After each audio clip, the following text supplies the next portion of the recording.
In the first quarter of 2022, PMDG will release its Boeing 737-800 for Microsoft Flight Simulator. In this tutorial video we will show you how to start up this plane. We will start in a cold and dark cockpit and prepare the plane until it's ready to taxi. Since the 737-800 isn't yet available for Microsoft Flight Simulator, we will use the Zibo 737-800 mod for this tutorial. This is a very detailed model of the aircraft, so we can show you all its systems. In this way, you can get familiar with the plane and start flying it the moment it's released by PMDG. We start in our cold and dark cockpit. Let's take a look at the overhead panel. The first thing we do is turn on the aircraft's battery and shut the protection cover over the switch. When ground power is available, we set the corresponding switch to on. The aircraft now has electricity. We can turn on the backlight of the overhead panel, so all switches and buttons become more clearly visible. To monitor the voltages, we will turn the left button to bat and the right button to ground power. The screen above the buttons now shows the DC and AC voltages available.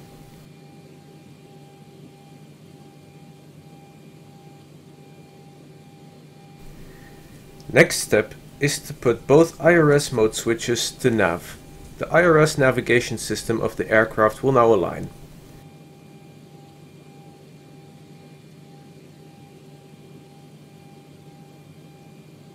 In the middle of the panel, we switch the emergency exit lights to on and shut the protective cover over the switch.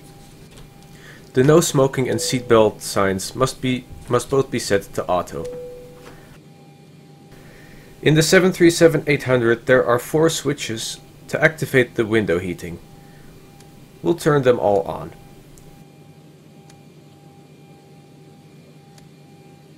Turn on the probe heat as well by turning the switches into the on position.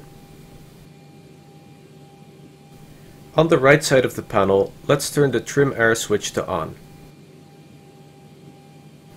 In the bottom right corner we have to select our cruise altitude and the altitude of our destination airport. These settings are essential for the pressurization system to work properly. Now we can switch on the APU. We can do so by selecting the start position and hold the switch for 3 seconds. The APU will start spooling up.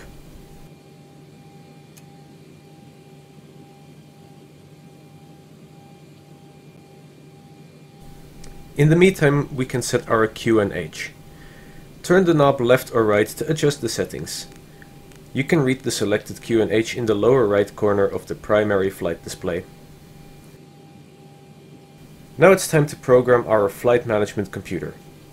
We start by telling the computer where we are. Press the button next to FMC, followed by the Pause Init button.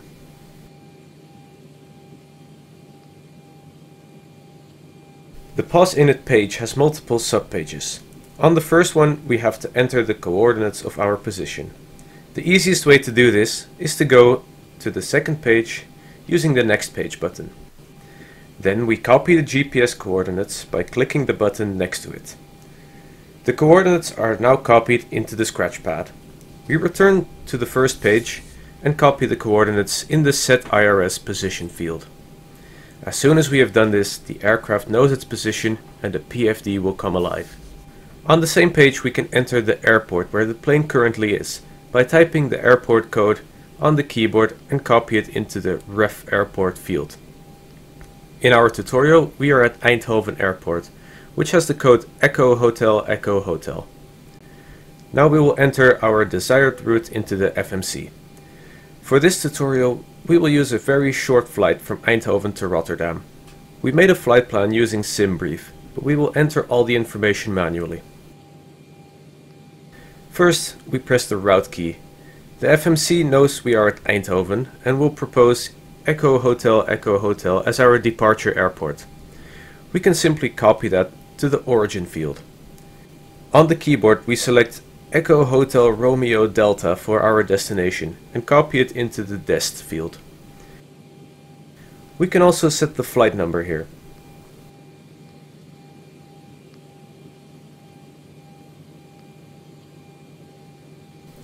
Now we switch onto the second page by clicking Next Page and enter our waypoint. Our route only has one, called INCAT.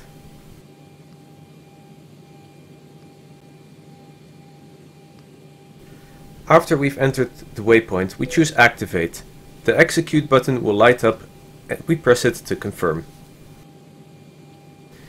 Next, we press the Perf Init button.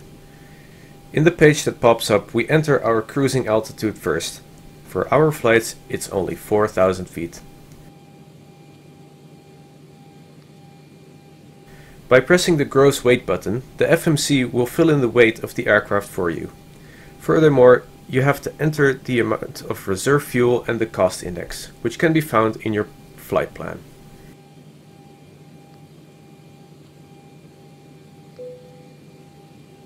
Confirm by pressing the Execute button. Now we press N1 Limit. A page is shown where we can select what will be the maximum N1 power the engines will deliver during takeoff. There are various options, but we just choose the pre-selected ones and press the Takeoff button. In the Takeoff page we have to enter our flap takeoff settings. Typical for a 737-800 is a 5-degree flap. We can push the center of gravity button and the FMC will calculate the best trim setting for takeoff. We have to manually adjust the trim to the given setting. You can do this by using the trim button on your flight control or by turning the trim wheel with your mouse.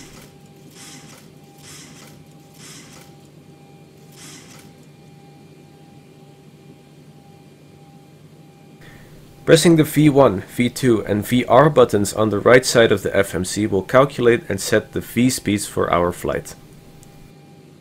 Next we will have to select our departure and arrival runways and the SID and star we want to fly. Start by pressing the Departure/Arrival button.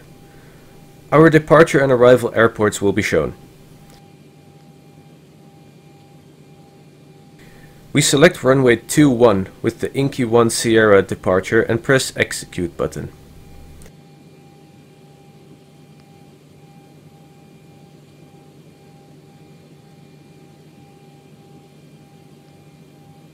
We press the Departure/Arrival button again and choose our destination airport, runway and approach.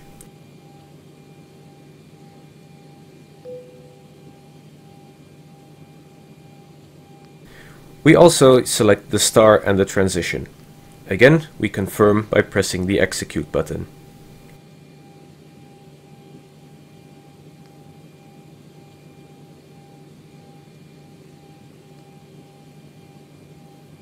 In the meantime, we're having our pushback. This gives us time to enter some final settings before we start the engines. In the indicated airspeed box of the autopilot, we tune in our V2 speed, plus 15. After that, we can arm the auto throttle by setting the switch to on. We also enter our cruise altitude, 4,000 feet, into the autopilot.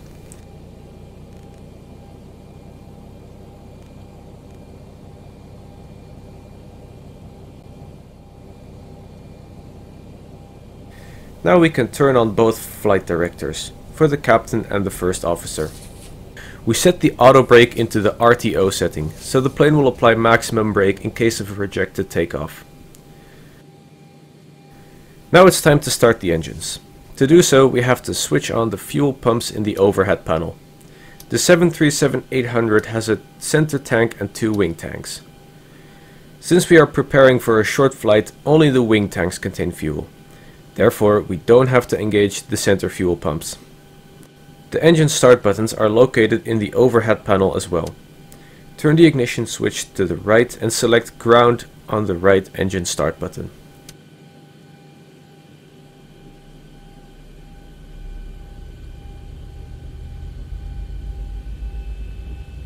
The right engine will now spool up, using bleed air from the APU.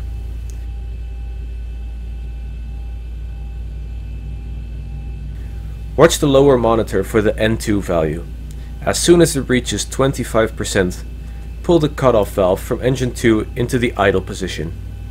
The engine will now be fed with fuel and will spool up further.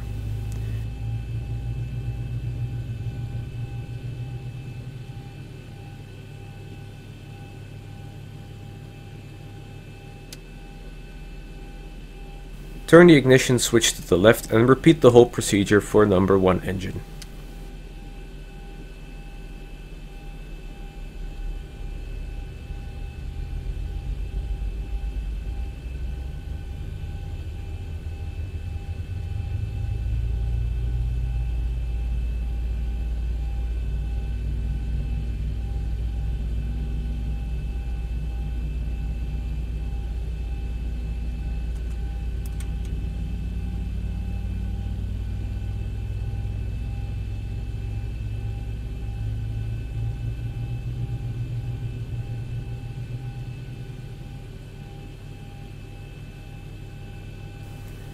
Just a few more steps and we are ready to taxi. Now both engines are running, so we can set the left and right air conditioning packs to auto. We put the isolation valve switch to auto as well. We can also turn off the APU bleed.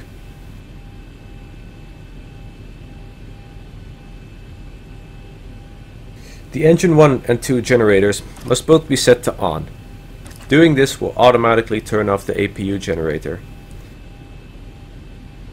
Because the engines are now providing for our AC current, we can switch the right volt switch to Gen 1 and check that the generator is working correctly.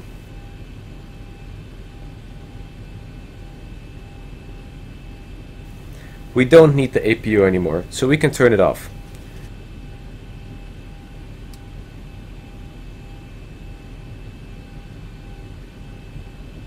We can set our lights as desired on the lower overhead panel.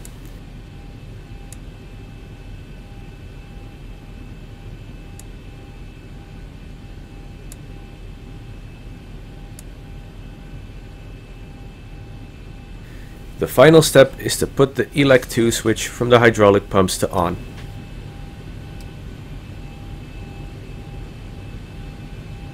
That's it, we're ready to get our taxi clearance. We hope you liked this tutorial. Please subscribe to our channel and watch our other flight sim videos.